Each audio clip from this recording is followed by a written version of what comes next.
the money maker. What it do, y'all? Welcome to another week of Tech File. We ain't gonna hold y'all up because we've had technical difficulties and we're ready to get into it. So let's start the show.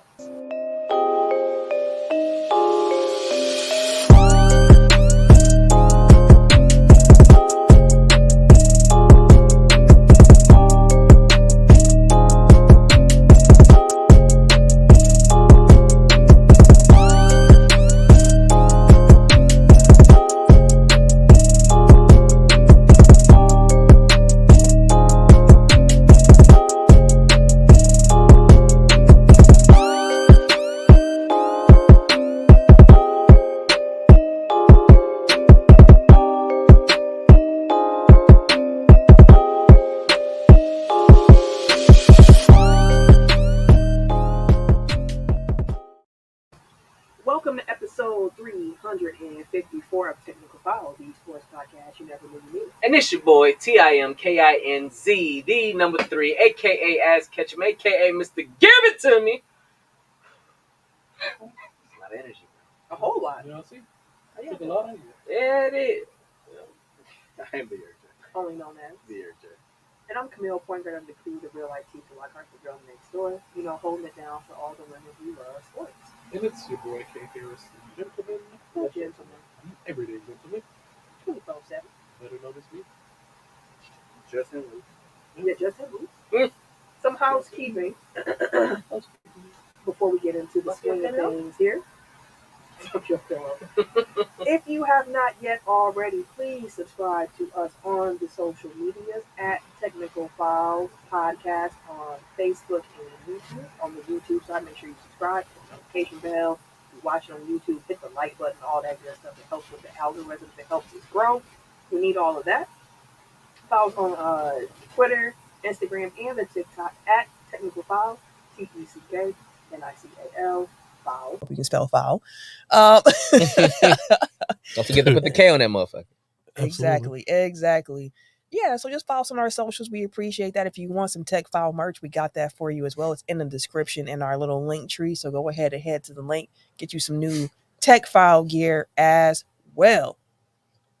Any other housekeeping I think we need to get off before we get into the swing of things? Hey, y'all still doing y'all thing on this subscribers and adding friends and family, and you know the mouth is doing a lot of work. Lord have mercy. They coming quick as a motherfucker, so you know keep up the good job. You know, hey, just man. keep on spreading the word. Make that mouth work. Man. You keep them coming, we gonna keep coming. Week in and week out. There you go. All right. So I just realized too, we ain't got the lights on. Oh shit. I was like, something look a little different. Because we have to hide your bitch. Let me also say, real quick on that note, some housekeeping in this sense. It is 2024, y'all. Mm-hmm. Women like sports. Newsflash. Newsflash. It's sad that we have to Newsflash. address that, but this is the time. All the regular listeners are like, what you mean? Yeah. We know. We've been here. Yeah. All right. So, game that needs a name. The belt is not up here. I think someone was being petty and then That's want to hate. bring it up. Hey. But this week's topic for the game that needs a name is wrestling pay-per-view name. So, if you are unfamiliar with the game that needs a name, it is a rapid fire memory game that we play. We go in tech order. So, Tim, Eric, myself, Camille, and then Ken. Using or picking things that relate to the topic. So, for example, we said this week is wrestling pay-per-view names. So, you would start say like SummerSlam, and you would keep going. You can't repeat. Last person standing wins. So, Tim. Point of clarification. Yeah. Is all wrestling or just WWE? I assumed all wrestling since it was just wrestling pay-per-view names. Okay.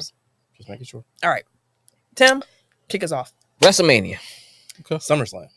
Survivor Series. Bash at the Beach. Royal Rumble. Armageddon. Backlash. Halloween Havoc. No Mercy. Starcade. In your house. No Way Out. Did they? I don't think somebody said that. No. Okay. Bad Blood. That's a good one. Hell in a Cell. Elimination Chamber. Motherfucker.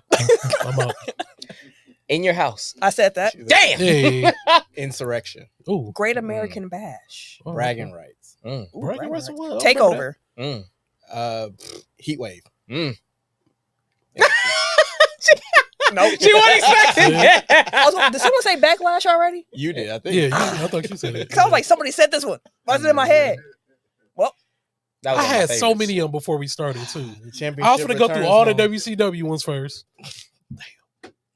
I was about to go through a WWE calendar, but then I was like, then my mind had jumped. Yeah. I also had ECW tucked in. I was like, I should have did One Night Stand. That was in my head, and it jumped back out again. So when you're playing the game, It's a little different under the gun. When the pressure is when on. the pressure is on, it's a different game, I tell you. But all right, Goldie this week, comes y'all. back home.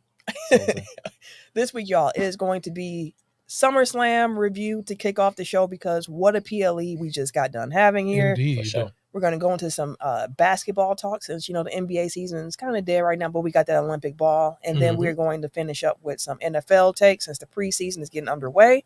And then go into some quick hits about some other news that has been going on. So without further ado, I think it's about that time.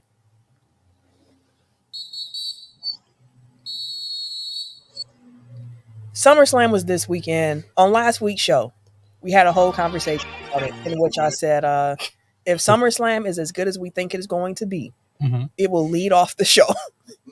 Here we are, ladies and gentlemen, with SummerSlam leading off the show. Mm-hmm. Did SummerSlam live up to the hype, in your opinion? Yes. Yes. I think that, and I think Meltzer actually said it, but it was like everything that happened is something that I expected to happen, even if it wasn't my prediction. Like that's not the mark of like a boring pay-per-view. That's the mark of a good pay-per-view because like everything that indicates that everything made sense. Everything worked out in a way where it's like, oh yeah, I could see how that was the story that they were setting up. That they were setting up. Like the matches were all good. They were all matchups that we wanted to see. I think we talked about that last week. Yeah. Like all of them delivered on what my expectations were. And in certain cases exceeded it. So yeah, I'm thoroughly sports entertained from Saturday's festivities. It's a perfect way to say it. Yeah, that show definitely delivered. I was curious how long it would be since it was a 7-card show. Triple H era has been 5-card matches so far. So I was like, are we going to be here forever? But starting that extra hour, it was still all done by 10 o'clock. So like, I appreciated that. I truly enjoyed after I had to do the watch back. I had a lot of extracurricular activities on Saturday. I didn't get a chance to actually, enjoy the show live, but I did a watch back. Watched all of the matches and everything. And honestly, each match, like you said, kind of delivered what the expectation was, whether that was in the ring, whether that was storytelling, whether that was the storyline outside the ring. Like each match did what it came to do. That's a fact. That's a fact. So our records from this PLE, the SummerSlam predictions, Tim and Ken went 5-2. Okay. Eric went 4-3. I went 6-1. God dang it, CM Punk. God dang it, CM Why Punk. the hell did you trust in him anyway? It was his first match back. We'll get to CM it. Punk. Fuck him. We'll get to it. Just let's start here because normally I don't ever want to get on Ken's bad side. when Ken hate I somebody, do, he hate fam. it. I ain't gonna lie. I hate. When I hate something, I hate it. We normally end like our reviews talking about this, but we just said it lived up to the hype. So I'm just asking y'all off top. What do you rate this PLE on a scale of 1 to 10? What up, Shells? Appreciate What up, you brother? stopping through. 9.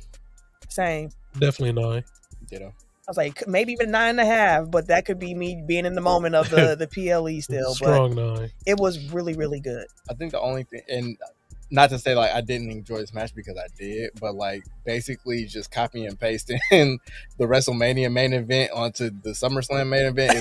It took the score a little bit away for me, but like it's still like I still enjoyed the match. I still love seeing Roman come back. So like it was fine. It was just like, okay, I know where this is going already. Like as soon as they said above our rules, like okay, they gonna run in and they gonna run in and he gonna run in and then the big one gonna come and it's it's like okay, whatever. I've seen this story already, but I liked it the first time. So like, shit, okay, run it back.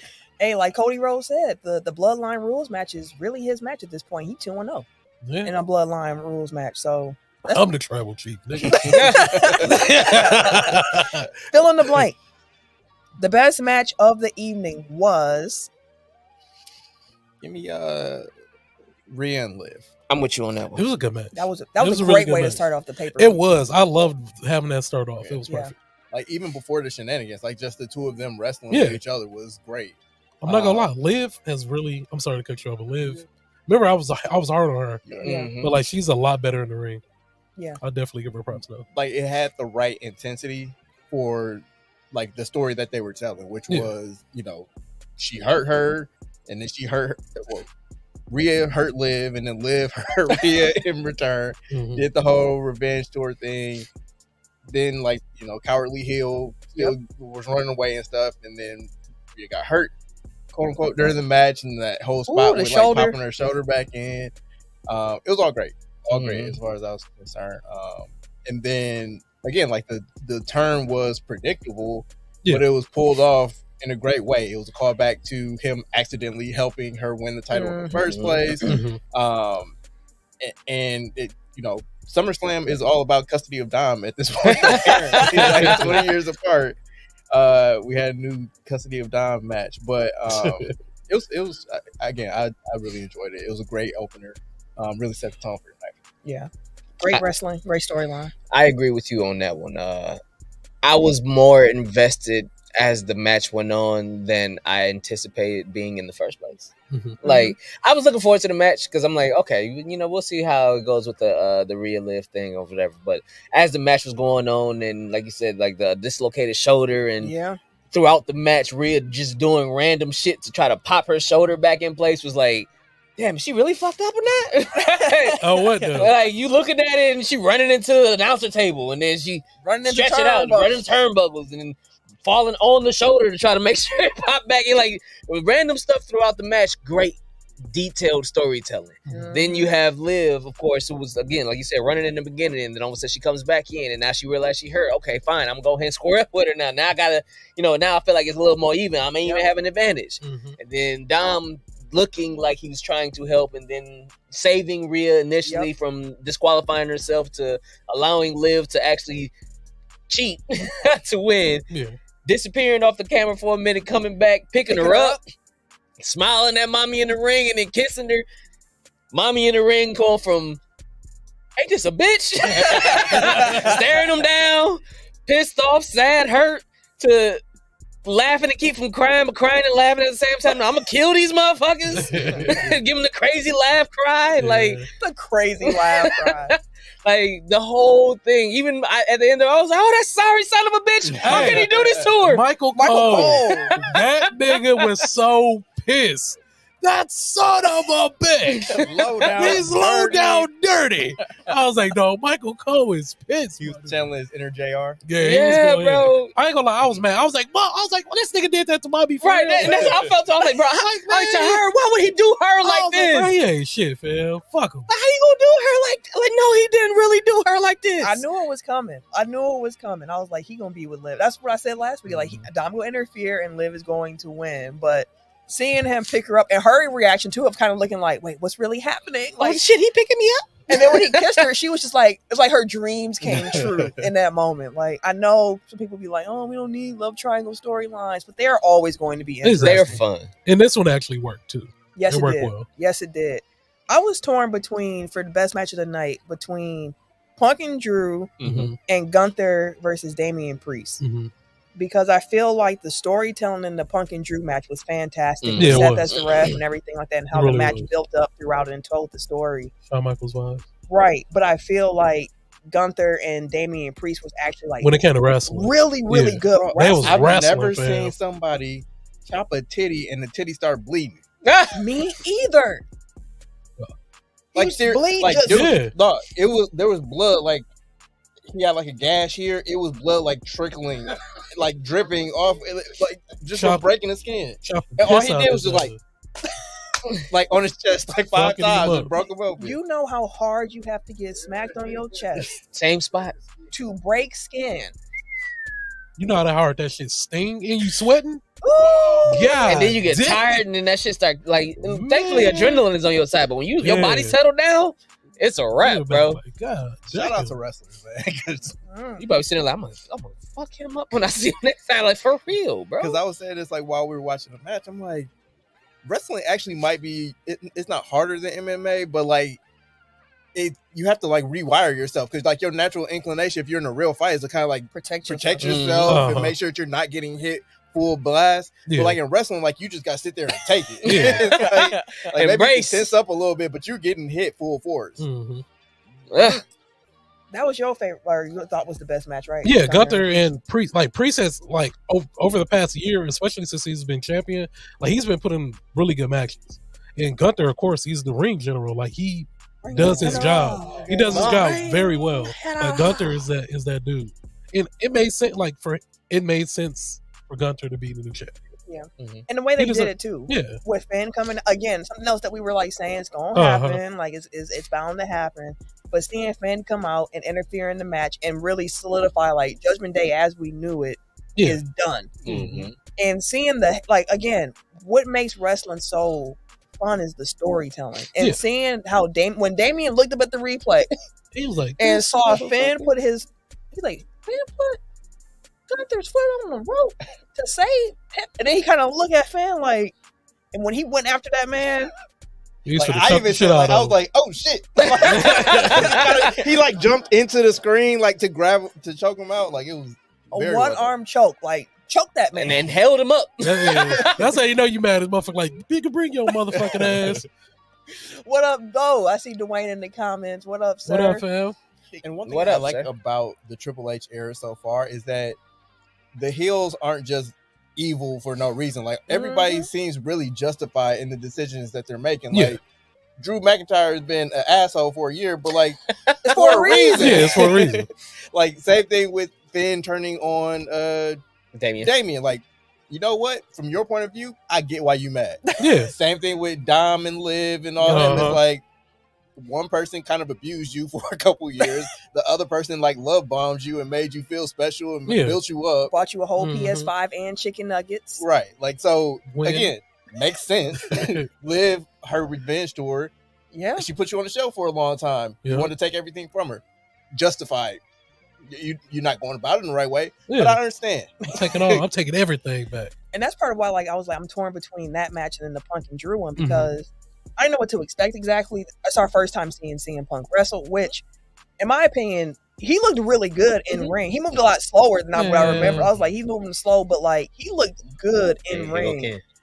You can't come on, fam. Even you got to admit, CM Punk. Drew made him look good. Stop it, that man. shit, Stop. Give him Man, some nobody trying to credit. hear that shit, Some man. credit, fam. Yeah, man. I ain't giving him shit. What the fuck? Fuck him.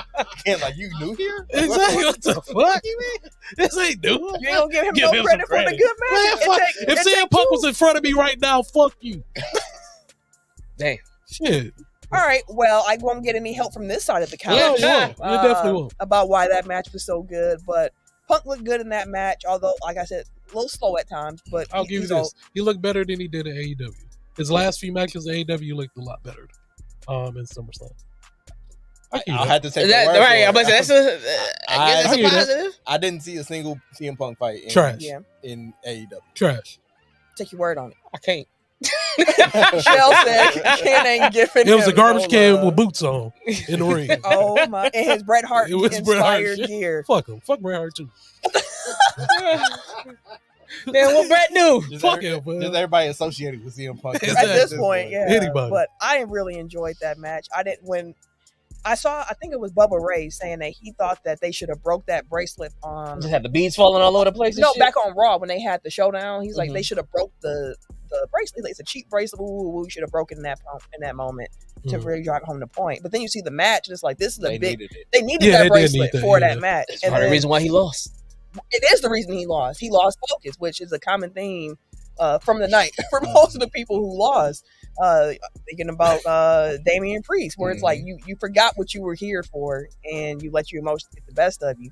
One thing that pissed me off that Punk did was like what he tells Seth that he's as lousy as a ref as he is as a wrestler. I was like, this nigga has the fucking nerve to call one of the best wrestlers in the game right now trash. I was like, man, I wish he would have kicked the shit. Oh, he was mad as hell. Like, Man, how you got? He's like, fucking you wearing my CM bracelet? Punk. I'm like, bro, he picked it up off the mat for you. He didn't know. He was just holding on to it. All he did was he saw another nigga who he don't like and don't like him Right, wearing it's his on site. stuff. Like what? It wasn't like he wouldn't like in his face like, yeah, nigga, I got your shit on. No. It It don't literally matter. was, why the fuck do you have my Why shit do you on have it now? on?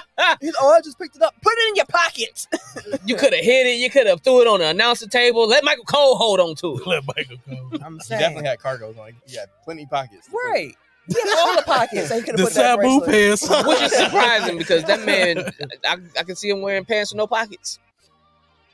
He does. Awesome. Right? I was like, I'm surprised that he actually had pockets. Everybody got quiet for a second. I was Had to like, process it. oh, Like, Like, to think about it, like Seth definitely be coming out there with no pockets. this kind of segues great into that. But like, what storyline are you most looking forward to now coming out of SummerSlam? Because a lot of different storylines have fuel thrown onto the fire of them. And it's been like 4 major storylines in WWE right now. Kind of cheating, but can I just say all of them? Like, I'm really invested Honestly, in everything whole that they product have is going on good. right now. Like, They And- cooking. and it's always funny, like after these big shows where like all the closet wrestling fans come out, like they be mentioning stuff. It's just like, oh, you watch wrestling too? Or like I posted like my pictures from WrestleMania, and people were like, oh man, I'm so jealous. I'm like, you watch? I've never seen you comment on wrestling About ever. wrestling Like ever. everybody watch wrestling, they just don't want to admit it. There Like, was a dude that stayed fair that asked me coming in. He was like, "You watched the fight last night?" I was like, "What fight?" Terrence like- Crawford. He was like, "No, you know, CM Punk, Drew McIntyre, them." I was like, "Are framing you it talking that about way wrestling?" is Yeah, it wild. fucking as the fight. Like I would have thought boxing too. I was like, "Yeah, I seen it, bro." You're like, "Man, that shit was good, man. It was a good ass So match." just a random man pointed at you. and was like, Walking into State Fair, you can ask that, but Wait. she was did you have a wrestling shirt on? no. Nigga, you had to. Wait, I think I did. I was like, you had to No, have no, some. no. I wore my wrestling shirt to your house. Okay. No wrestling shirt. Okay. I Oh, didn't we only got one. We got because one. that shirt was out of commission. Right. Nope. It was soiled. It was unavailable at the time. Couldn't choose it in my my apparel. But no, it was random. And Sam was like, "Do he listen to the pod? Do we know you?" I was like, "I don't know that man. I ain't never seen him before." That's I'm why like, you but should have that's pulled him out. Like, hey, bro, where your phone at? Look, Yeah, like if you like wrestling, I got a whole show we for got a whole you. pod, B. Look at you. He was, Fuck it he up. was still feeling the. He still I was still, I was trying to make sure I was alive. he was still swimming underwater a little bit. Yeah. Swimming Flying underwater. Flying underwater. Flying underwater. Flying That's what it was. underwater. But if I had to pinpoint one storyline I'm looking forward to coming out of SummerSlam, it is the Bloodline. Ditto. Yeah. There's so many of them, fam. The biggest And there's baby more face to in the come. company done came back. Sorry, Cody. Roman's back. There are more in the bloodline. Do we to care? No, I'm joking. I'm joking. I know you're joking about that one. That shirt was on. As soon as that shirt was on layaway. come. Yeah, bro. It wasn't available at the time. I couldn't bring it out. His wrestling shirt is on afterpay right now. He's working out. We got a couple more payments, and Couple then more we'll be out here. Oh shit. But no, Roman coming like that's one of my like final thoughts that we have about when we get there. But like I'm gonna just say it now. But like this was a show where a lot of the things that happened were things I predicted were going to happen. Like Roman's going to return, blood or the Judgment Day is going to break up, so on and so forth. But like it did not take away from the enjoyment of the actual Not event. at all. Seeing them happen, like I just got geeked. Like when Roman's music actually hit, Is this different? Okay, It's because like it threw yeah, me the off. And I beginning. was like, "Wait, what the fuck is that?" it's a little different. Because I didn't see it. Like I was out the room and I came out. Like, what the fuck? I Then was you like, saw "Oh, bro." head of the Yeah, table had it. I was like, "Oh, okay." with the O. Was it OTC? Mm-hmm. Everyone's original Tribal Chief, only Tribal Chief, the OG Tribal OG Chief. Tribal He would have put a G in there. I'd have thought. OGTC. GTC. That'd be weak. Yeah, that'd be weak as well. You gotta have 3. The only tribal chief. Yeah. Original? Only? Yeah. Original. You know, Roman looks smaller. he does look like he's cut down. Yeah, or he something cut down a little bit. Well, he did that before Mania because he was lean as fuck at Mania. Damian said Roman came back way too soon, and I could not disagree more with that. He I came feel back like he good. was going long It's enough. been 4 months. Yeah, he been going long enough. It's been 4 months, and I feel like with the way that storyline has been going with Solo wasn't gonna win that belt. So a way you can also save Solo and save some face with him is he don't quote unquote lose clean. He loses because Yeah. Roman came back and fucked it Mhm. up. exactly. And now the story can continue now, and I can't wait to see when Jimmy comes back because we ain't seen Jimmy since Yeah, since he WrestleMania got after. jumped out. Yeah, since he got jumped Mhm. out. Yeah. I wonder if Jay gonna like kind of be like, you know what? I've been seeing what my little brother is doing over there, and that ain't cool because Jay kind of just floating right now himself. Yeah. I'm just really curious to see where that's going. Now Sammy's not the champ anymore, so he could float back. Yep. They can probably get traded back to SmackDown. Well, shoot, the way they do things, you can just talk to the GM and shit. Yeah, but like, motherfucking A-Town Down showed up and like, we traded Jay and Sami Zayn for both of them. Like, what? Is that a fair trade? I mean, Randy was over there too, so. Yep. Yeah. So like, that don't matter. Oh shit, hell, here we go with the I don't give a fuck about the draft shit. I mean, like if it serves the storyline purpose, it's like I don't really care. Like the draft in itself is just like a gimmick. Yeah, like I don't like. It's cool because you know who gonna be on what shows, but like it's loose. It's loose. What after? Oh, okay. Damien said he thinks that Roman should have come after all the blood. He got to bring Mo in. You see how many he brought in the first damn place. He got to bring some Mo in. So he had to be here. That takes it's too much. It's already been 3 people in 4 months that's been introduced. Like that's already a lot. He got 2 Mo. That's a lot. Like we gotta bring back some familiar faces along the way to kind of help bring on the new guys. Because there's another one that just started in the that's why he got 2 Mo, bro. Yeah. Which also, let me say, with that match, I loved that they made the storyline. Jacob Fatu hurt his leg, so he couldn't get up.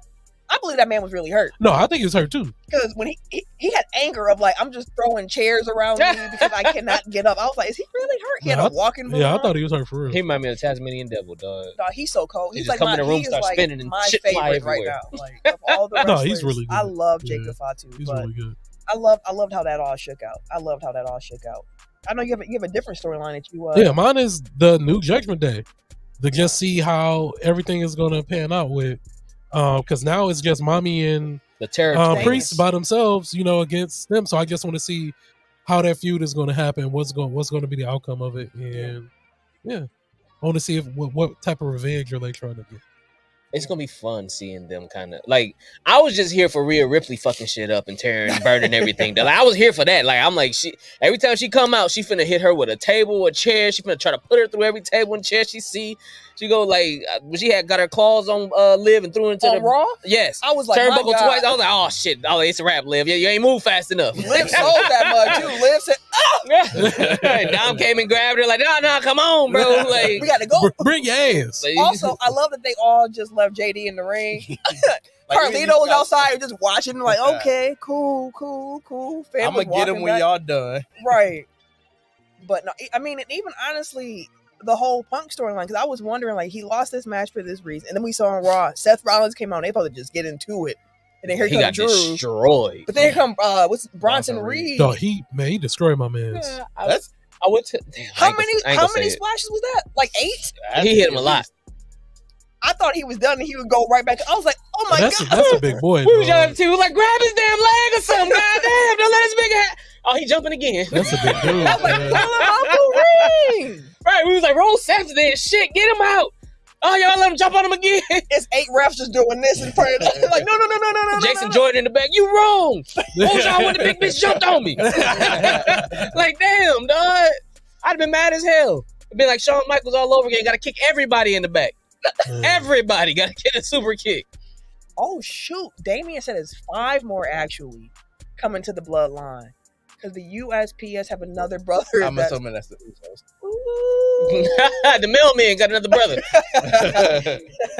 That's crazy. Yeah. This storyline will go on for another 5 years. Yeah, at this point, it is just too much. Hey, but shout out to the WWE actually putting their family, like, letting them all actually come and. No, I mean, according to basketball Twitter, nepotism is a bad thing. So, hey man, it's dope. Even though it's rampant throughout the NBA. They showing mad love, man. It's what we call pedigree. It happens everywhere, but no, like, yeah, this was dope. Any closing thoughts y'all want to have on SummerSlam? I just have one. The Cody and Solo match. It wasn't a good match. I don't feel like it missed a little something for you. It did. It missed a lot of something for me because I'm watching. I'm just like, okay, it's cool, yada yada. And just maybe I really don't like Solo. Maybe that's the reason. I mean, but Cody wasn't on his best either. I was gonna say I think it was more your boy. Yeah, Cody didn't have his like. This may have been the worst. He was the worst I've seen him in the ring. I want to say in a very long time. He was the 3rd most important person at that match. Yeah, and then he came in. I was just like, Cody he wasn't hitting everything. It wasn't crisp. That's like fair. Yeah, like he normally, really precise, really get in there and does what he does. But And honestly, too, I mean, it could also be because that match came right after Priest and Gunther, and I saw some wrestling. Like that so was yeah. that's a hot match to come and follow. Yeah, exactly. But Roman saved it, of course, came out. He did. But didn't we almost predict that to a T? Me and you definitely said it was coming back. That's how it's gonna happen. So and like in our predictions, like I think 2 weeks before or a week before, 2 weeks before SummerSlam, I was like, I could really see Solo because like they had really built it at that point to where I was like, maybe because like I don't know where they're taking the storyline afterwards. Yeah. But like I did feel like they lost a little bit of momentum going into the show, or at least like with the storytelling aspect, it all felt like a setup just for We're just Roman waiting to come for this, back. yeah. So they weren't trying to like blow the gas tank out. Like they were just like going through the motions to get to the point that we had to get everybody's gonna like lose their shit because Roman's here, and we did. And then another thing, shout out to WWE Digital too, is that after the match, the Roman Reigns, WWE does it. Well, tell the people. I know what you're talking about, but they don't know. I'm talking about Solo. Like when he came out, his reaction. Oh, where he just looked. Yeah, and he just looked like, and that told a whole other story. Like he's like, oh shit, like what the fuck is really going on? See, we was talking about two different things. Yeah, exactly. So what you talking about? So they set up a camera outside of the arena after SummerSlam, and it was a sign that said WWE social media. If you acknowledge Roman Reigns, do it here. And it's just fans walking out the arena, putting their ones up, going, the real tribal chief is back. And just all these people just giving Roman all this love, which made me think of what Eric has been saying, is like, let them tell the story. Yeah. He's going to come back and be a huge babyface. Just let them tell the story. And lo and behold, he came back and he's this huge babyface. He did what Vince couldn't. That's actually a great segue into my primary takeaway, which is... Thank you. It's almost like you're a professional. I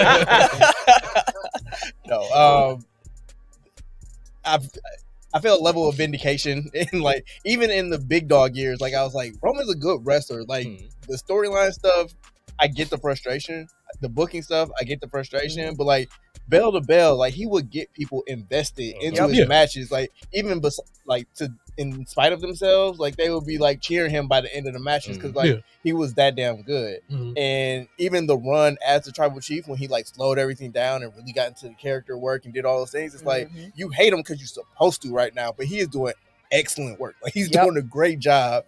And at WrestleMania, they didn't have a camera set up saying acknowledge Roman Reigns, but I was like, walking around that stadium like with my ones, because it's like show him some love. Like he's really put on for WWE over this decade that he's been the top guy, and like for him to finally get that moment and hopefully what becomes this run as the top guy, top baby face, really head of the marquee dude. Like it's very well earned. Like after all the shit that he had to go through, and like really people were rejecting WWE more than they were rejecting him. It's just he was the avatar for that. So like for now, that to be kind of flipped on his head, and like he literally did nothing in between the time he got pinned at WrestleMania to Saturday night and became the biggest babyface in the industry. Just from his absence. And the storytelling that continued in his absence. So like, which he set in motion. So exactly. And Damien did say sorry. he said fat fingers and weed don't mix. Understandable, brother. Understandable. And then he also added that Roman was like Ronda Rousey, good fighter, horrible on the mic. And he had to find. Good Lord, his promos sucked. They used to be so bad. He had to find what was authentic to him. But I do think that perception of him lasted longer than him actually being bad on the mic. Because I would say, like, those first 2 or 3 years, not great. But like at the point where he was in year like 6, 7, 8, people still were looking. Suffering succotash was still like what everybody went to. It's like he's way past that now. And I think too, fans don't like feeling like someone's being forced on them. And I think that was part of it as well. Of like, stop trying to make Roman fetch. Like it's not happening. And then Roman made it succotash. That was such a terrible. Oh shit. He thought he was killing him with that line too, but no. I already said like my last thought. With all the predictions that I had, which most of them were on the point.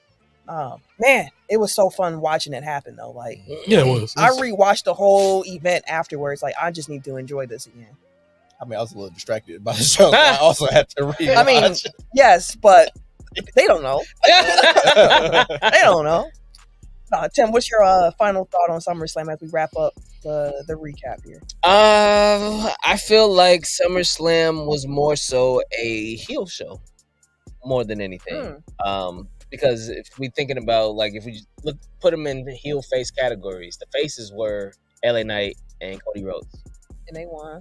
Other than that, Liv won, Gunther won, Yep. Brown Breaker won. Yep. Then you got the two Nia faces. Nia Jax won. Like, it was more so a heel card than anything. Real quick, shout out to Nia Jax and Bayley, because when Bayley actually had her up for the power bomb, I was like, "Whoa, Bayley!" Like, that was also a good match. But to your point, like, yeah, it was ran more so by the heels. Yeah, and Dom made a heel turn into a bigger heel. Yeah, he went from heel to healer. Heel to healer. Double entendre, because he healed her for sure. But hey, yes sir. No, it was. Like you said, I thoroughly enjoyed it. Though I wasn't expecting such a run on that side, but at the same time, it all kind of really made sense. I'm sorry, I'm laughing at the comment. I am too. Damien said SummerSlam didn't need a damn concert. You ain't enjoyed Jelly Roll, my boy? Let's get this shit off, dog. You ain't like his choke slam? Hey, the choke slam was cold. The choke slam was, but when Triple H came back, it was like, and again, we like, this nigga gets sued, man. Now this nigga doing something off the album, goddamn. My mom is a huge Jelly Roll fan. I told her he was on wrestling, and she was like, I'm not going to watch, but like, could you tell me like the time so I could fast? I was like, no. Either you watch or you don't. Jelly Roll. There's someone else in the comments that just said hi. Hey. Hola. Hello, Sophia. Welcome to the stream. Welcome. But yeah, SummerSlam was great. Thoroughly enjoyed it. I think that's been the best PLE of the year so far. Like, I think I once said that there's never been or every WWE champion has been older than me. That's no longer the case.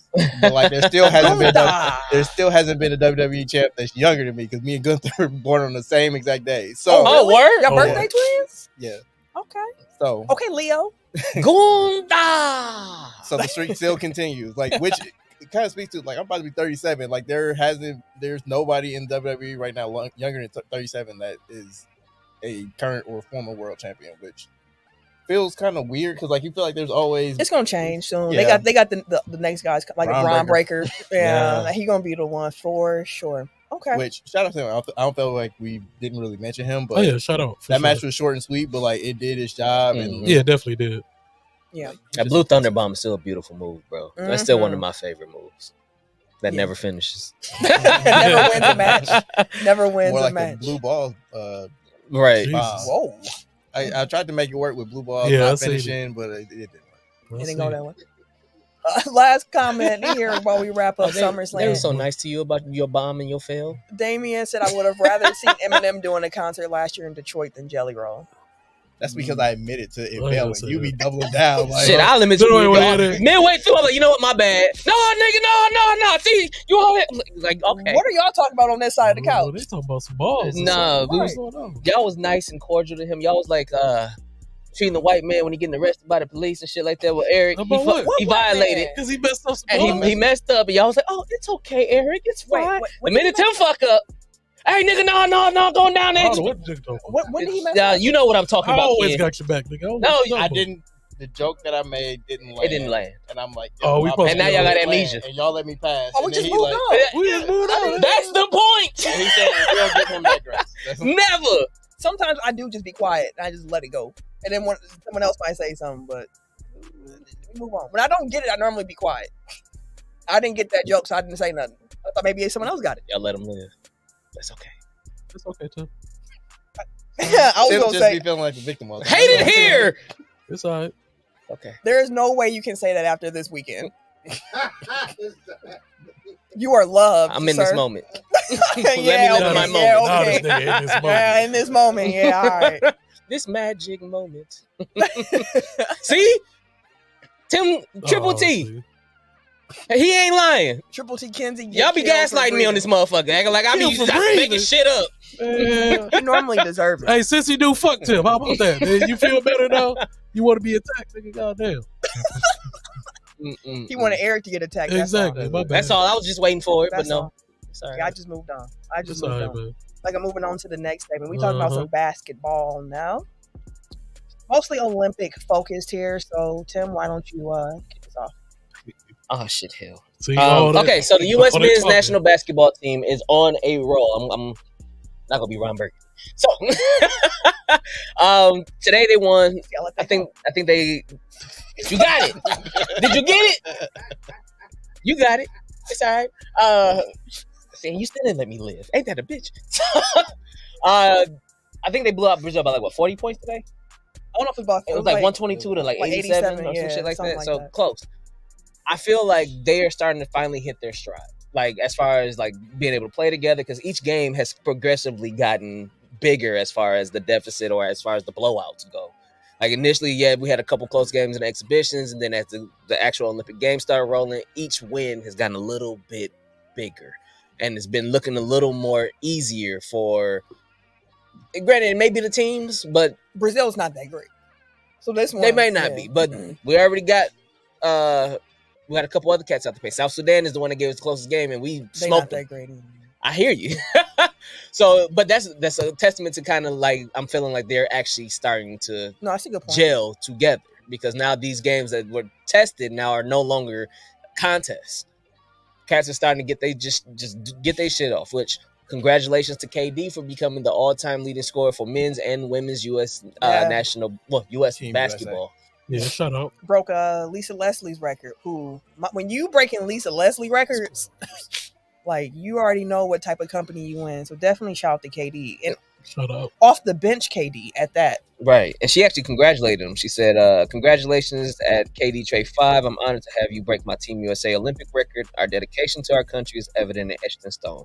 Now go get another gold medal, my friend. One team, one gold."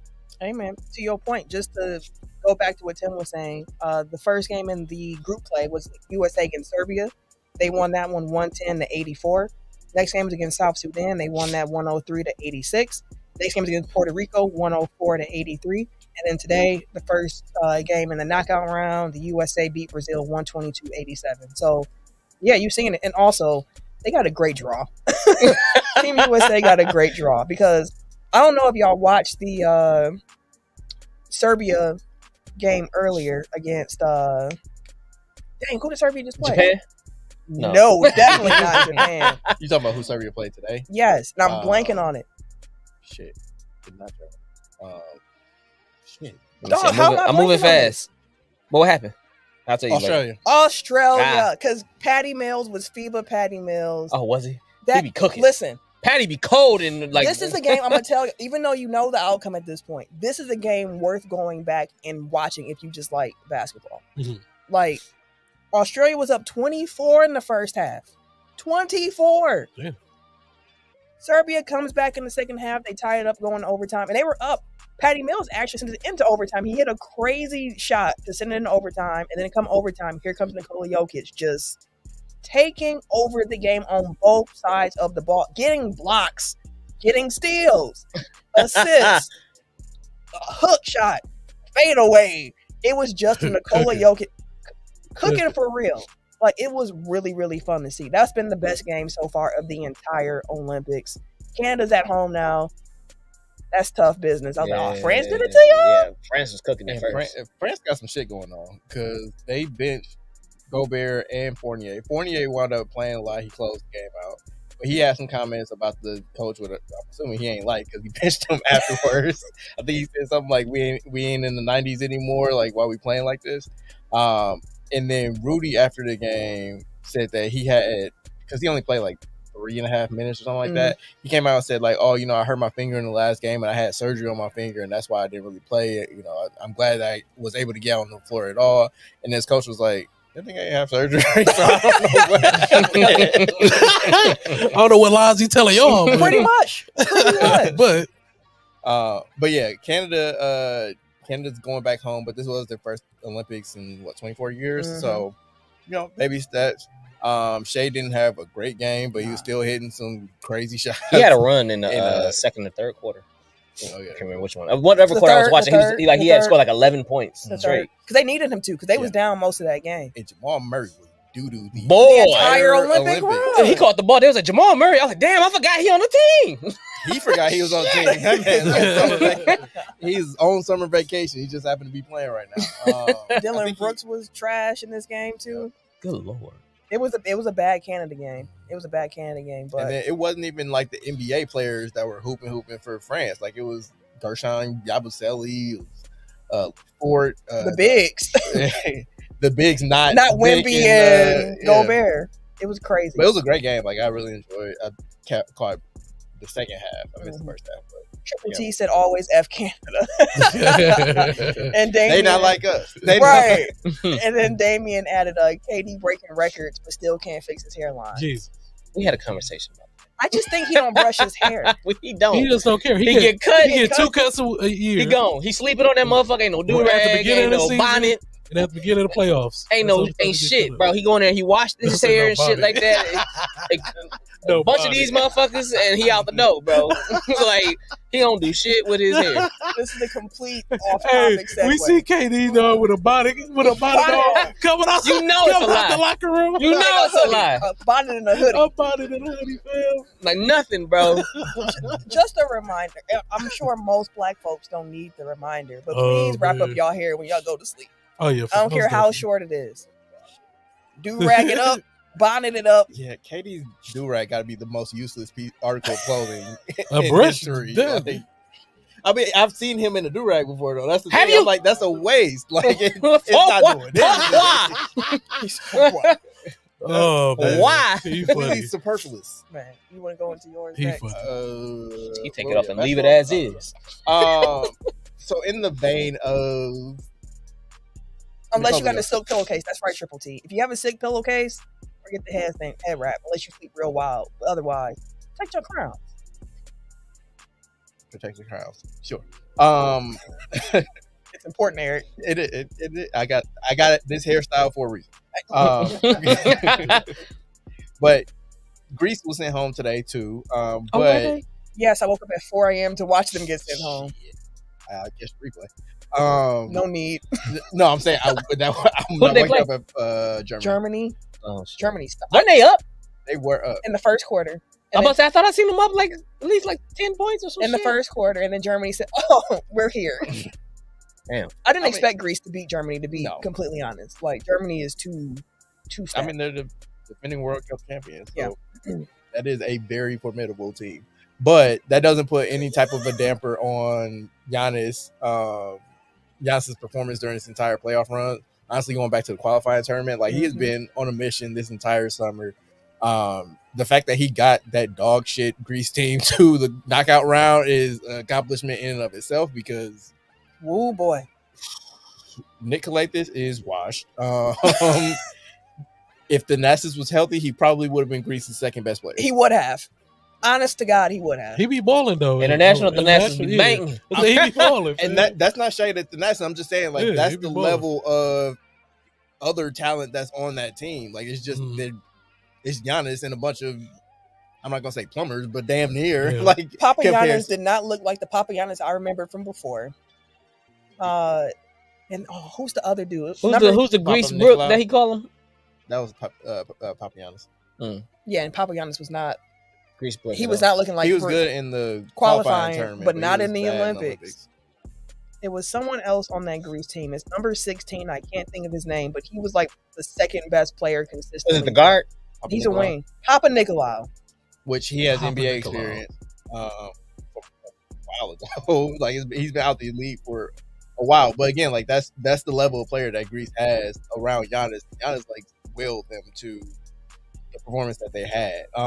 So as Bucks fans up here can honorary one for the sake of this conversation, does his performance this summer change or raise like your confidence, I guess, going into the season? Like, do you feel like Giannis is on a mission and he wants to? Because I did see that the Bucks had a podcast released today with Amanda Shelburne, where it was basically saying like, you know, this is a revenge season for Giannis. pointing to that. So, like, as Bucks fans, do you feel that? Are you going to take that into the season? It didn't change how I felt about Giannis because I already felt like Giannis was one of the best players in the world. Correct. And he came out in the Olympics and he showed I'm one of the best players in the world. Correct. For me, it was more so just seeing him play in basketball since we haven't seen him play since April. Mm-hmm. And to Tim Triple T's point, I'm glad he didn't get hurt. Like that's the big thing. Like I just wanted to see him get some running, play some quality minutes. He looked like Giannis, and we know FIBA courts are smaller. There's no defensive 3 seconds. So the way teams are able to wall up against Giannis in international play is even more so than what you do in the NBA. And this Greece team gave him zero space. None. And he's punching on cats. He was trying to. The Nastas might have been the second best player on this team, and Giannis might have been the best shooter on this team because they could not hit anything. If I remember correctly, I believe the stat was that Greece shot like 29% from 3 throughout the Olympics.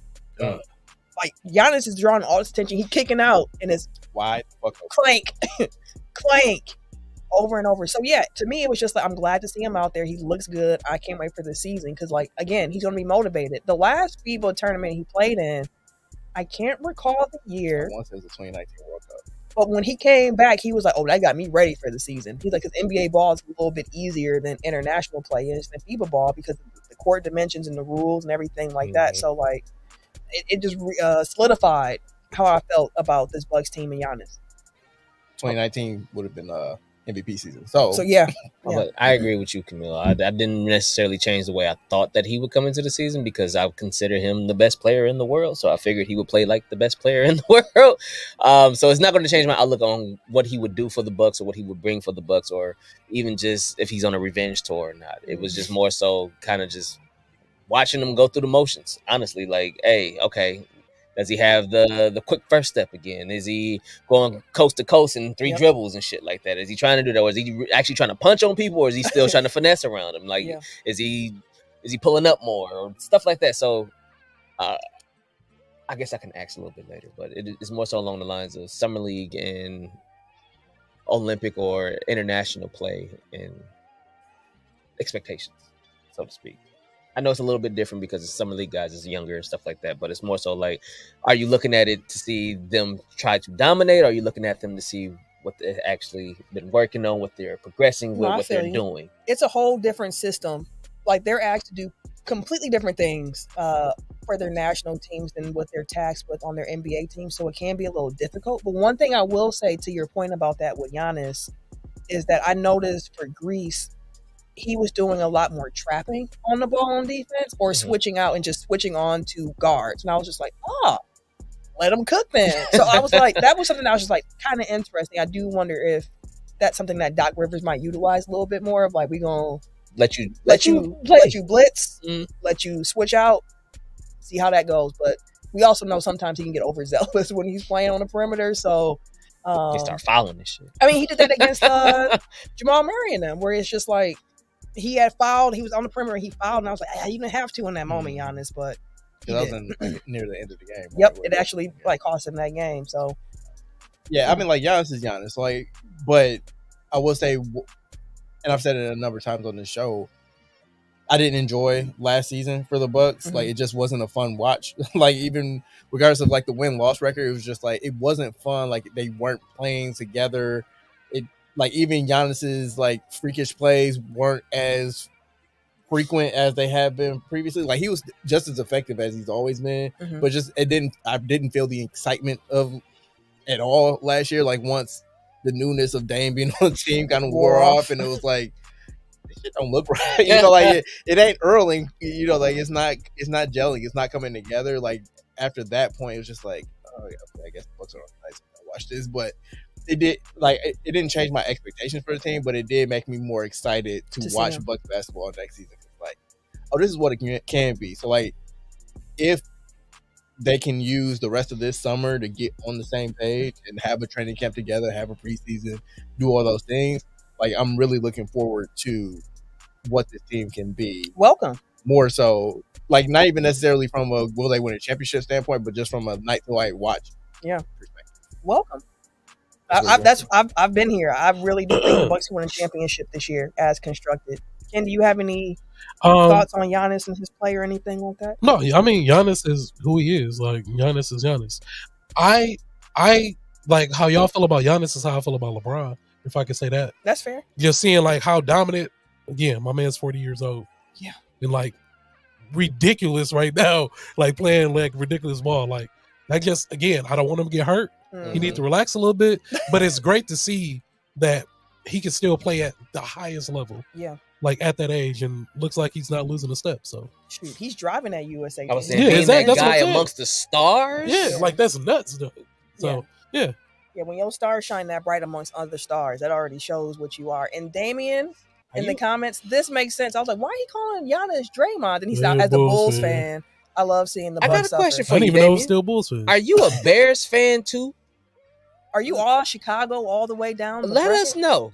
Just curious. Just That point Why that you you gonna made say about something like random? LeBron being the star amongst stars, like that's the opposite of what Jason Tatum is going through right now. Man. boy, they been Man. lighting his ass up. Amongst the Hey, stars, that man's been getting cooked. Sorry, all along. let me not single him out. Embiid too. Like you Oh, looking yeah. funny in the light, my boy. He had a good game today, though, at least. Oh, damn. Okay, He he's said, a Bears hell fan. yeah, he's a All Bears right. fan. There you go, All right, Cam. all right. It's all Oh, good. It's okay. all good. You got some Chicago Make backup. sure you come back. It's gonna be hey, make sure it's gonna be a fun one this season, brother. Y'all Bears. It's gonna be a fun one. Okay, so my basketball question is probably gonna be real quick, but the women's 3v3 or 3x3, that's the official term for a basketball team. They won a bronze, and the men's team failed to medal. It's been a lot of conversation around the 3v3 and like who's on the team and how do you make it and so on and so forth. And my question to y'all is, do you think that we will see more resources put into USA 3v3 basketball going forward? Because here's why I asked the question. One, it seems that FIBA set up the rules to make sure the USA could not dominate in 3v3 basketball, because I had to screenshot it. In order to play on the 3v3 Olympic team, you need to comply with FIBA's eligibility. God, that's a hard word. Say it one more time for me. Eligibility. I can't even say it. I'm not even going to try again. Okay, I got you. You know how you got certain Yeah, I words? got you. Yeah, No, I boy. got you. Your mouth just don't. It don't. form That's for like it. when I try to say aluminum. Oh, I have to say it that slow to get Aluminum. through. Otherwise, it's going to come out just Noise. noise. Sounded like Just get some ball. Just get some ball. But yeah, they have to require each country's roster to have 2 players ranked within the top 10 of that country and 2 players ranked within the top 50. In addition, FIBA says it expects Olympic rosters to be made of athletes who are playing regularly on the FIBA 3v3 World Tour, at Challengers events, and on the FIBA 3v3 Women's Series, since those bring the highest amount of ranking points.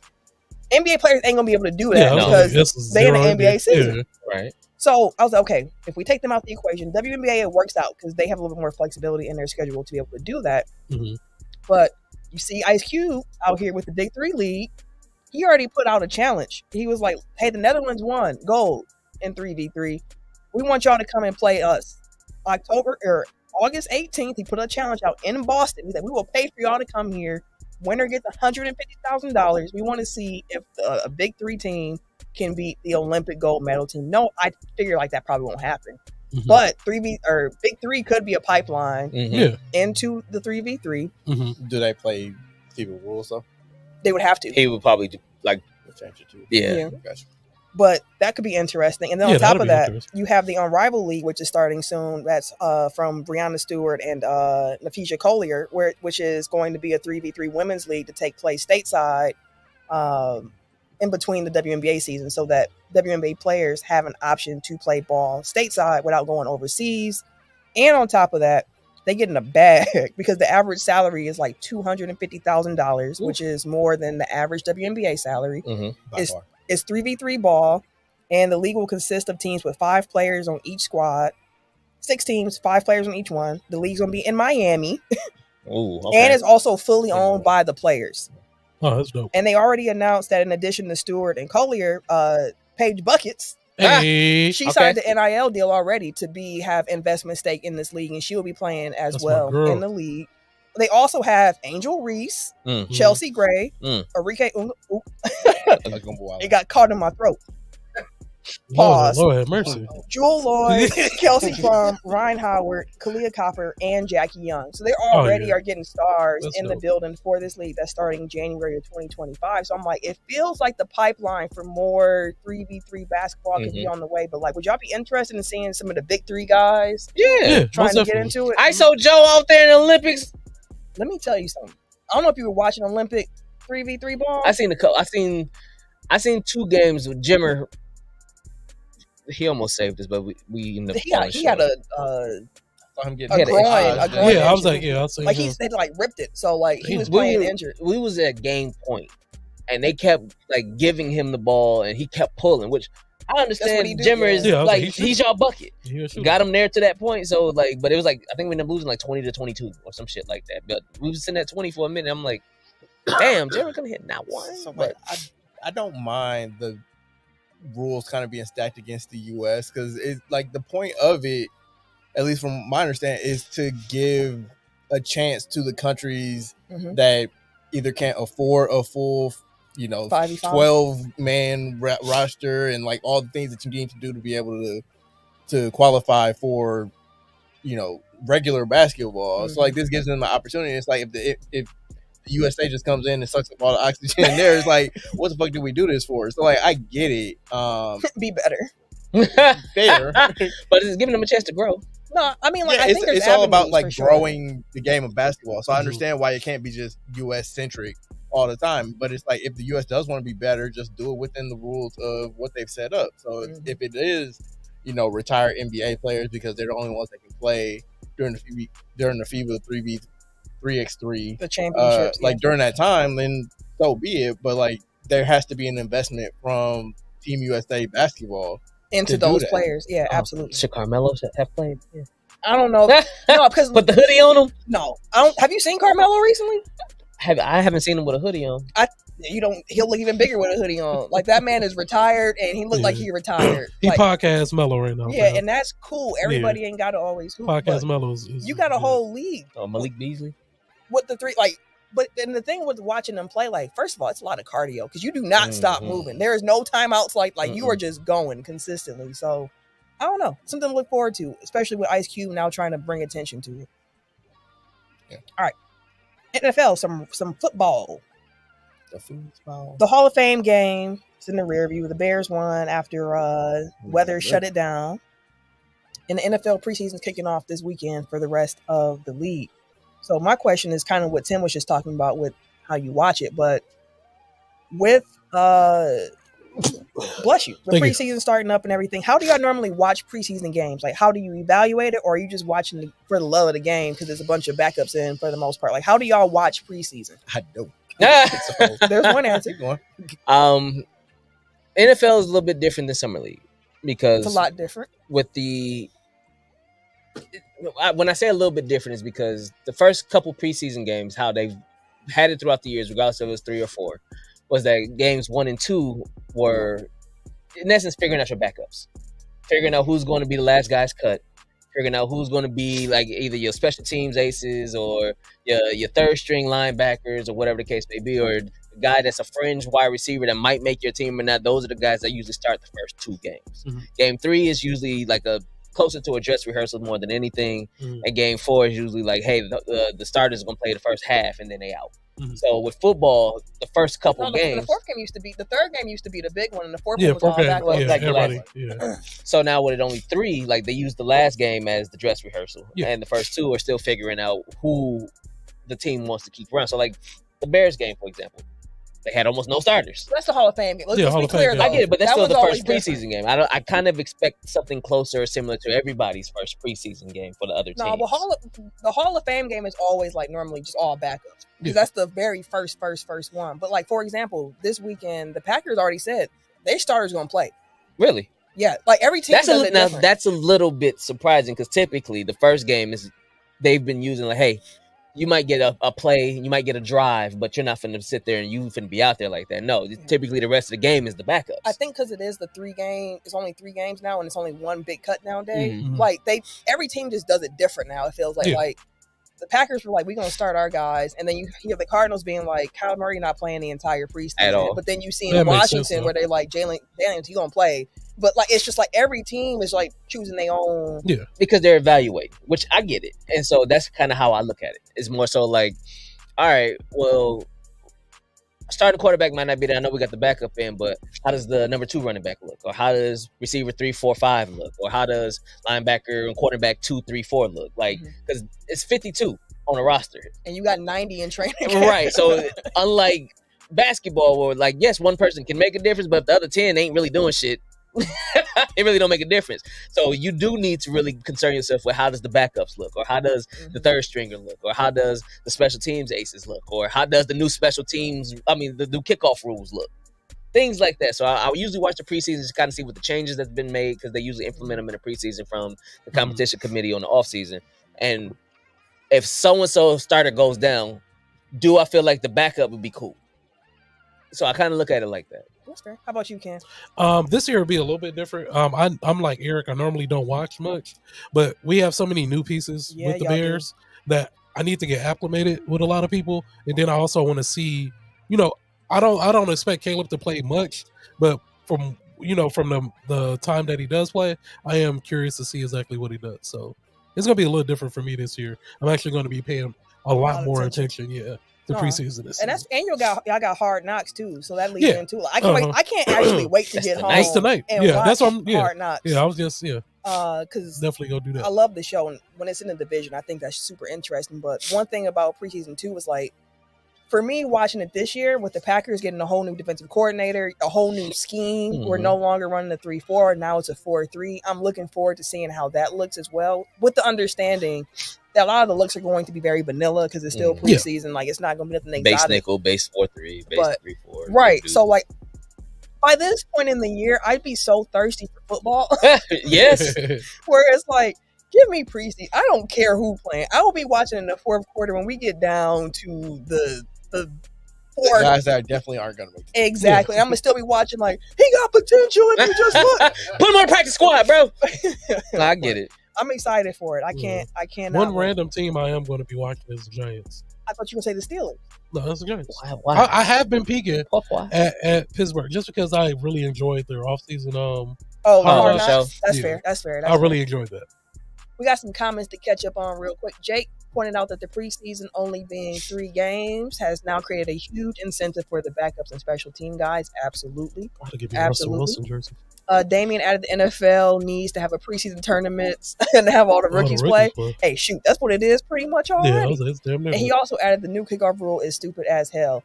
We're going to see. It's like now we're going to have a bigger sample size because the Hall of Fame game alone, I was like, I need to see a bigger sample size. So like this weekend, I'll have an opinion for you next week. The cats with like the real returners, bro. I'm not, no disrespect to the other returners, but every returner ain't the same. The cats that got like the human joysticks for returners, like they might eat. They might go crazy, dog. Because you have like a 5 to 10 yard gap between the blocker and the defender. Like, if you can make a move fast enough, you might be out of there. No. Because lane integrity is one of the biggest keys to kickoffs. You got to maintain your lane, because the minute that you start leaving your lane and go to somebody else's or start diverging onto the ball, you leave a hole or you leave a gap. You got to have gap discipline. If you leave your lane in this short-ass kickoff, bro, somebody going home, bro. Like, they taking it to the house. So it's going to be fun to kind of see that aspect. I actually love that. That song took me back to 6th grade as soon as you said it. That's crazy. I was back in my room at my mom's house, in my room, watching 106 in Park when you said take it to the house. I love that song. My dad used to terrorize me with that song. I love that song. What's your football? You the last football piece this week, sir. The NFL 100 was released this past week, or unveiled, I guess. Tyreek Hill. Yes. Wide receiver from the Dolphins was named the number 1 player in the NFL. Surprise, surprise. The top 5 was Tyreek Hill at 1, Lamar Jackson 2, Christian McCaffrey 3, Patrick Mahomes 4. I thought Pat was 3. The list I saw said... I'm pretty sure Mahomes is 3. Okay, then the list I saw was wrong. And Myles Garrett 5, according to this list. Do you agree with the ranking of Tyreek Hill at number 1? No. I think it's Pat Mahomes easy. I think That's easy I money. think the players are overthinking it. Yeah, that's easy money. Pat Mahomes. I That's just what want I had. yeah, this Oh, I'm NFL. just confirming Eric's NFL. It's from NFL.com. They got Mahomes at 4. Mm. But Reek at 1. That's even more egregious. Exactly. Tyreek at 1 wasn't surprising, if I should say that. Why not? Because the dude, no matter what, is a problem. No matter who he had, no matter what it was, no matter what situation he's been in, Tyreek Hill has dominated at his I position think in that the applies NFL. to everybody in the top 5. Yeah. So like, It does. I guess like Patrick Mahomes is coming up back-to-back Super Bowls, Correct. exactly. MVPs, like Correct. Lamar coming off, I think he didn't get MVP last year, but he was close. But again, even with McCaffrey was an argument there too. Like I guess for me it's kind of tough, like comparing wide receiver or Yeah. quarterbacks to pretty much any other Yeah, position exactly. just because of how important they are. Mhm. So it's like the best quarterback to me is always going to default to the Best best player. player. The best in the league, player, because, like, exactly. they're, which I guess is like the MVP because they're literally the most valuable. But Mhm. it's like you can't really say like Position is too important. Yeah, exactly. because like at the end of the day, like Tyreek is still somewhat beholden to who his quarterback is. Because if the quarterback Exactly. can't get the ball to him, it don't matter how How special good he is. Mhm. in the open field. And ain't no knock to Tyreek No. Hill at all, but It's just the Patrick Mahomes clearly What the- should be number 1. the positional needs are.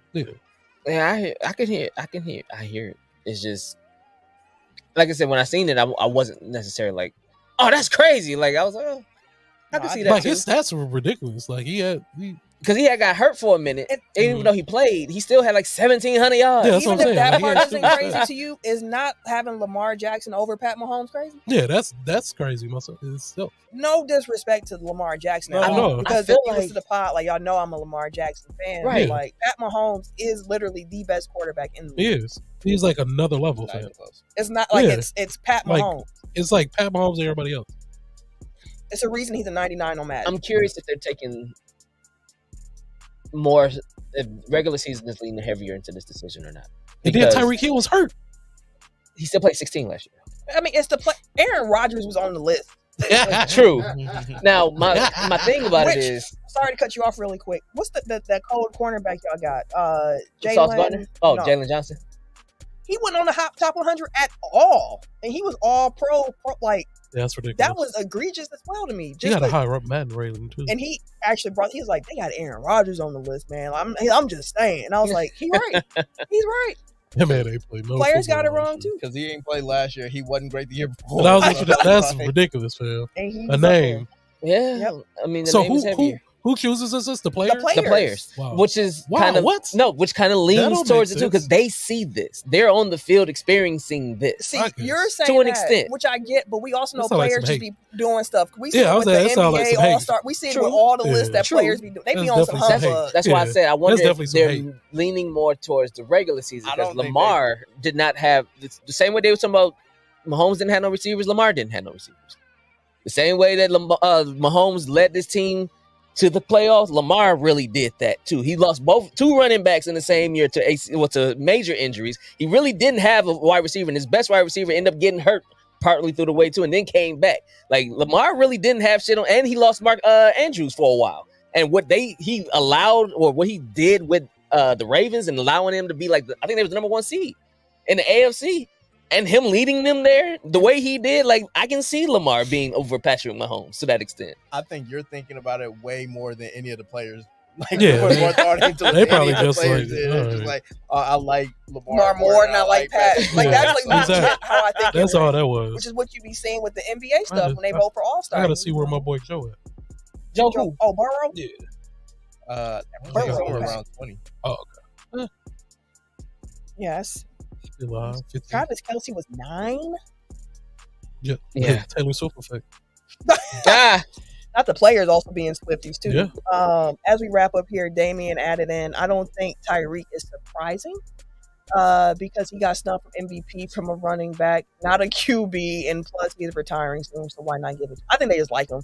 Yeah. And Yeah, I he's do a think likable guy. there's some respect to what Yeah. Tyreek Hill does. I just don't think he's better than Yeah, Pat ain't no Mahomes. disrespect to him at all, but it just Patrick Mahomes makes the most sense to me. Number Yeah. one, Like, if clearly you- the best player in the league. I think if you randomly surveyed most just random people on the street and say who's the best player in NFL right now, You I heard think Pat most would Mahomes. say Patrick Mahomes. Yeah. I was saying he did get an MVP last year. I wasn't trying to say for sure, but Lamar. Yeah, he was. Yeah, he MVP won last MVP. year. Like, so I can. That's why he said they gave it to a running back, not a quarterback. That's why. That's what I'm assuming Damian was yeah. throwing some Lamar shade there. see. So, I see you. all right, let's get to the quick hits and get up out of here.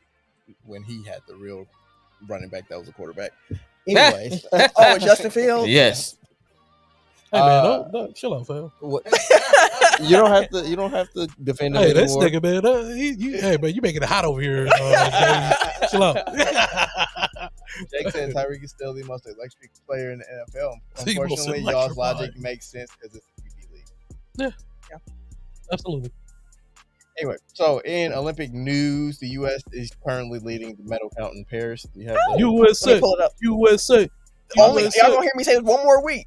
USA, USA. After this week, mm-mm. Oh man. United States has 86 total medals. 24 of those are gold. They also lead the gold medal count. 24 gold. China's second with 22. Oh, they just finally jumped over China because China was in first with the gold for a while. Not Yeah. too long because we were tied at 19 for a while, and then USA got some separation there. Yeah. But they killing the they're the entire medal count with 86. Second place is China with 59. Well, I noticed that like during like the opening ceremonies, just looking at how big the U.S. boat was, and 560 It's athletes. like, yeah, they got more bites at the apple. Of course, they better be the number one That's in a medals. But yeah, so shout out to, speaking of gold medals, Noah Lyles. He won the 100-meter gold medal in a photo finish. That was a race. like a literal photo photo Boy. finish. yeah, that was a race. Like, Point zero it's still being 0.005 argumented. seconds. like still an argument being made, argued.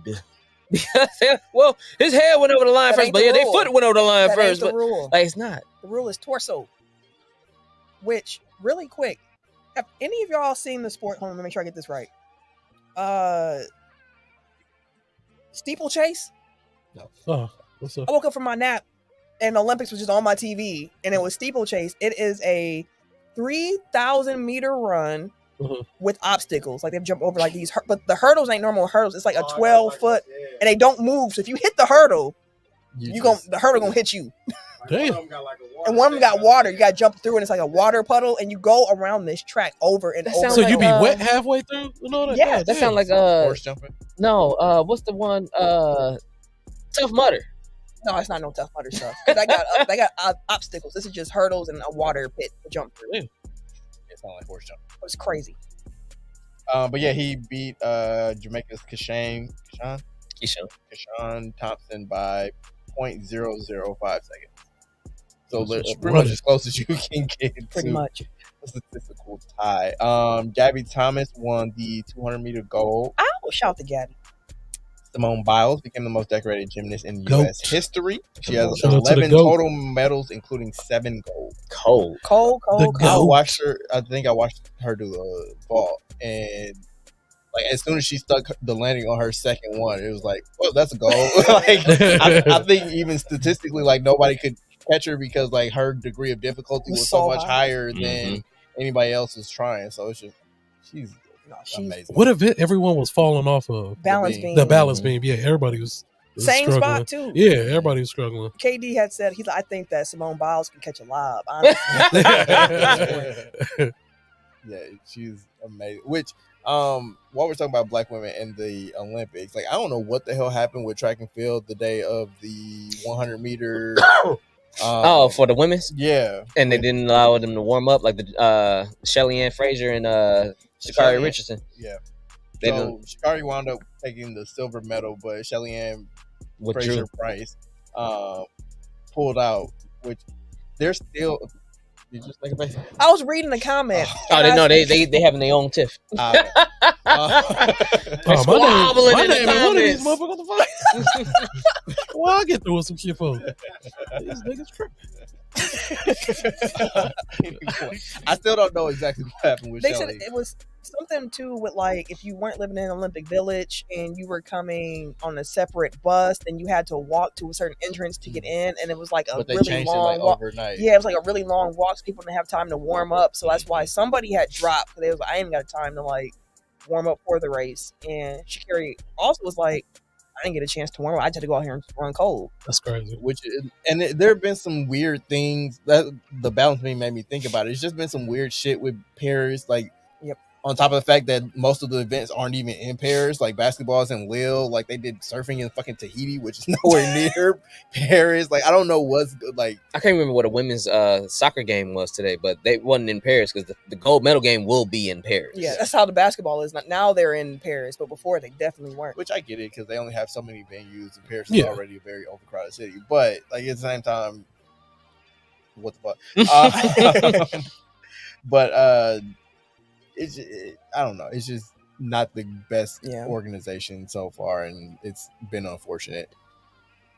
But anyway, you put in here that men's and women's flag football is coming to the Olympics in 2028, which are in Los Angeles. Yep, they had a cold little promo with Jalen Hurts having a football that was on fire, and he's at the Coliseum, and he throws it up into like the little flame thing they got, and it catches on fire, and he's like 2028. And I was like, what's in 2028? It was like flag football coming to the Olympics. I said, oh. You see Aaron Rodgers? Aaron, what about him? He's like, that'll be the time that him and Devontae reconnect for football. Man, when does it go? Go ahead.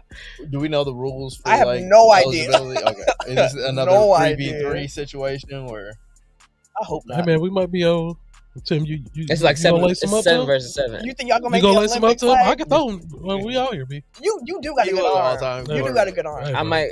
I still have speed, but we'll see where it's train, at. bro. We start training now, B. We can get out here. 2028, you'll be what, 40? Oh my God. I'll be 39 turning 40. Damn, nigga. 39 turning 40. Yeah, at this time, 4 years from now, we gonna wrap that one up, dude. I still might be fit, bro. I still might be in a little shape. Hell no. I still might be in a little shape. We're gonna wrap that one up, B. I ain't gonna wrap that one up.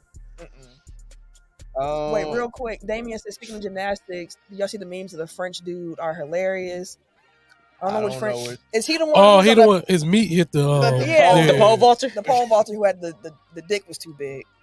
Damn. Jesus Christ.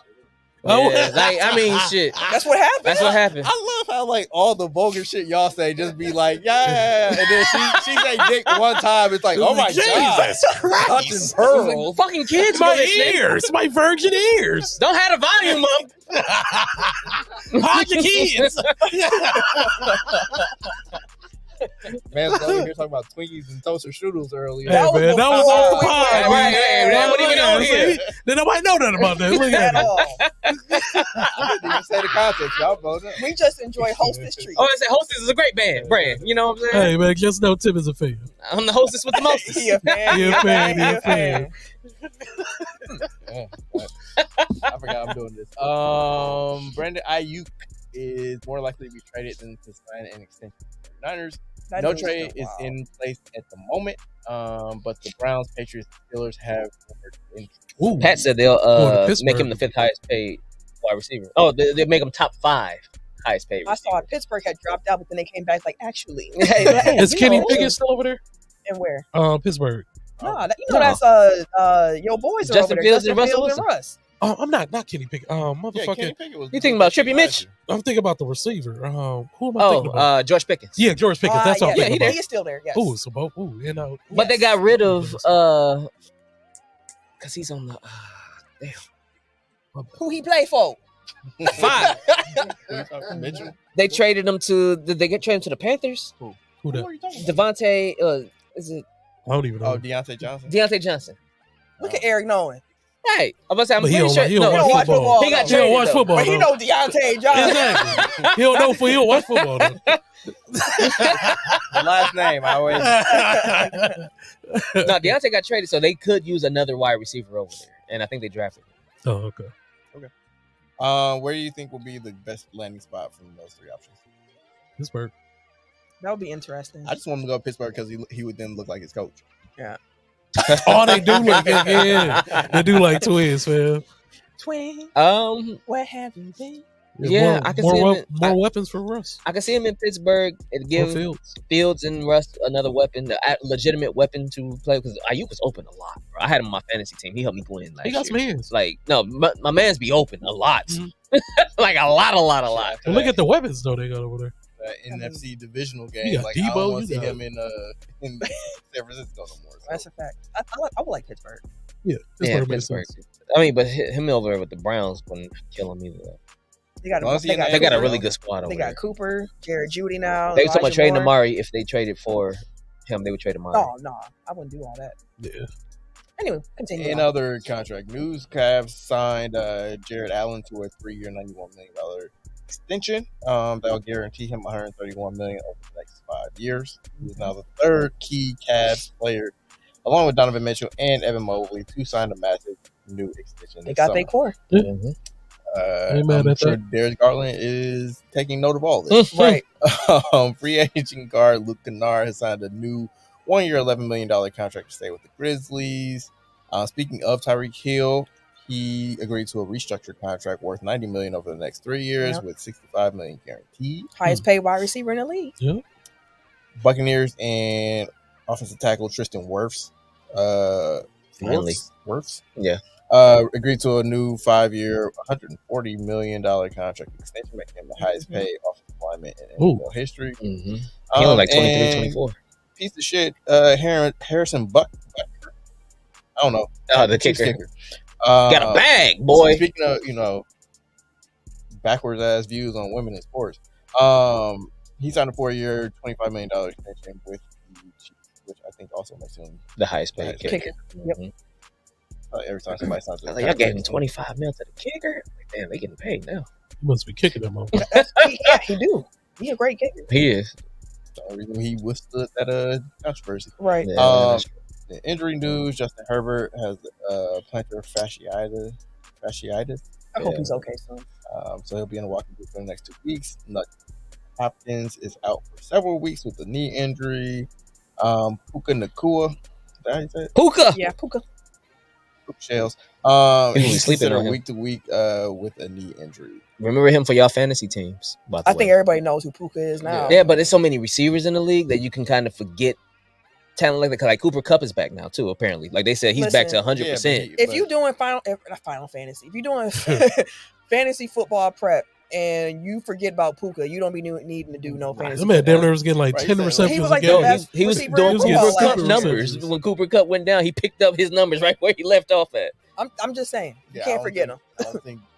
Yeah, I had him. If I know last how year. He was NFL cooking. goes, like that's the new dude, and Right. Cooper Kupp just gonna have to get in where he fit in. Like he gonna come back and take his touches. Like that ship itself. Former Bears running back Tariq Cohen was attempting to come back from assorted knee injuries, but he told the Jets, "I'm out of here."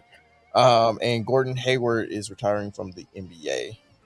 He was a one-time All-Star with the Jazz. Also played for the Celtics, Man, Hornets, and Thunder. that injury when he was playing for the Celtics in that first game, that changed everything. I was so glad that I tuned into that game late. Yeah, that was a nasty injury. Best wishes to them though in retirement, both of them, Tariq Cohen and Gordon Hayward. I will say Gordon Hayward had like kind of a state-fitting career, but he made a bunch of bags, so Yeah. he came out ahead, I think. And Tariq Cohen was Fun to watch. super shifty. Yeah, he definitely Running was. One of the back. human joystick players. Like, dude was. I fucked with Tariq Cohen. I didn't fuck the Bears, but I like Tariq. The Bears stayed with some good running backs. And bad quarterback. Pitbull is purchasing the naming rights to FIU, Florida International University's football stadium. He is expected to pay the school $1.2 million per year for the next 5 years to change the name of the stadium to Pitbull Stadium. Crazy. NCAA is already talking about putting it like they have an update coming up, and they was like they're probably gonna put Pitbull Stadium into the update. Oh, The game. Gotcha. Mhm. I thought you meant like the NCAA. I'm about to say, like, The listen, businesses only. We are not selling naming rights to individuals. But Pitbull said that ain't no rule. Hey, fuck it. Like, we pull You our got the money money, together. You got to take exactly. file form. But that's the brand. That would be like you having like Eric Stadium. Right. I'm like, who the hell Which is there? also has a nice ring to it. I'm not gonna hold you. The Eric J. Coliseum. The Johnson Dome. The Johnson Dome. That sounds Lord like have some mercy. wild stuff happening there. Lord have mercy. Pure entertainment. We're all you come in with your Johnsons out. No, why? What? Well, that makes sense. You did Tim this week. Oh, shit. I had one. Mm-mm. What? That was one. So, in addition to the naming rights, Pitbull will also receive the title of official entrepreneur of FIU athletics. Official. Bali. It's Them different than titles just now. being entrepreneur. It's different, dude. He's like, Yeah. I gotta put official. Put the official on that, man. Put some respect on that. Titles now. Put some respect on the entrepreneur, fam. Bali 305 vodka will be sold at games with them as his brand. Like, he ain't Too wrong. sweet. He getting it.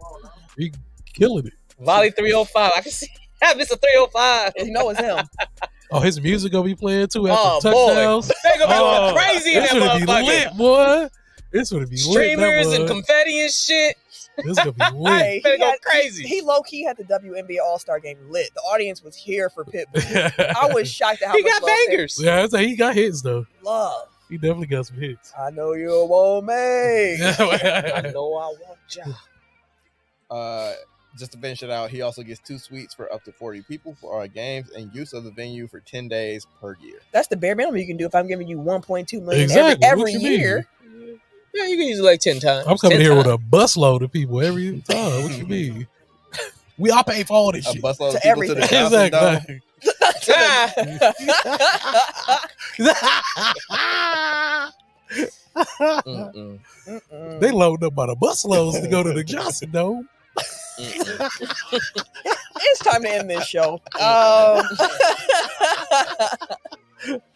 Appreciate everybody who came through the comments and enjoyed the show live. As a reminder, join us Tuesday evenings on our YouTube if you want to be part of the show as well. We be here every Absolutely. single week, For sure. so make sure you come back.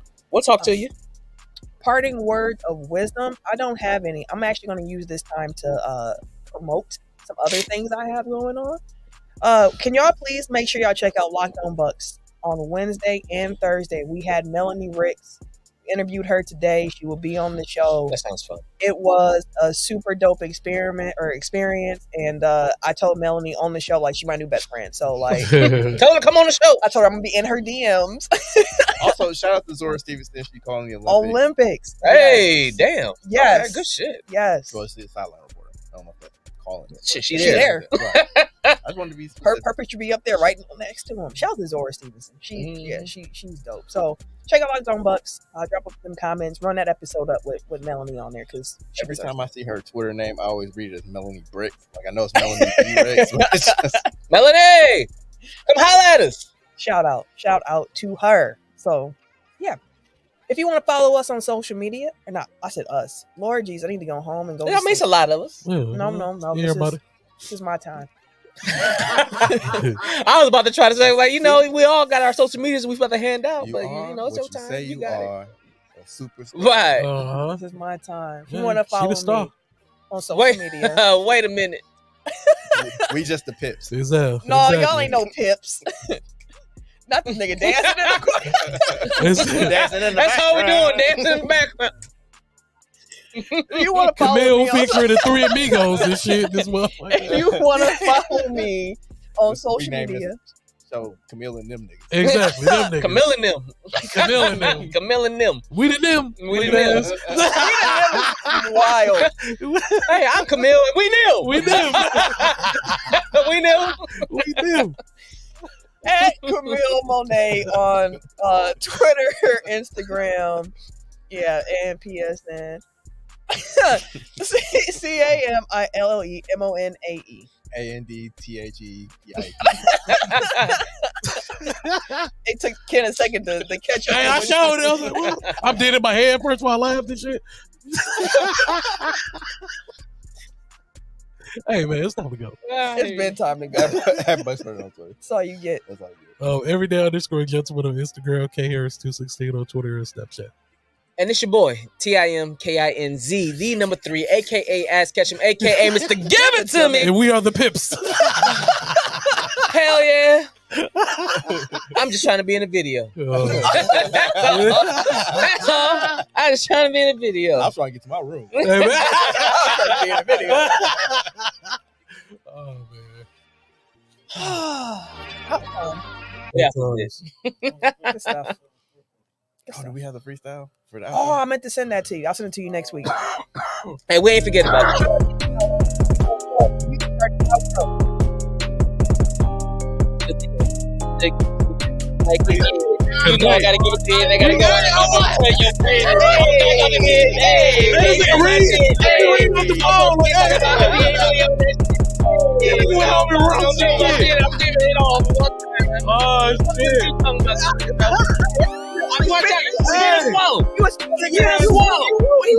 Hey man, he was spinning.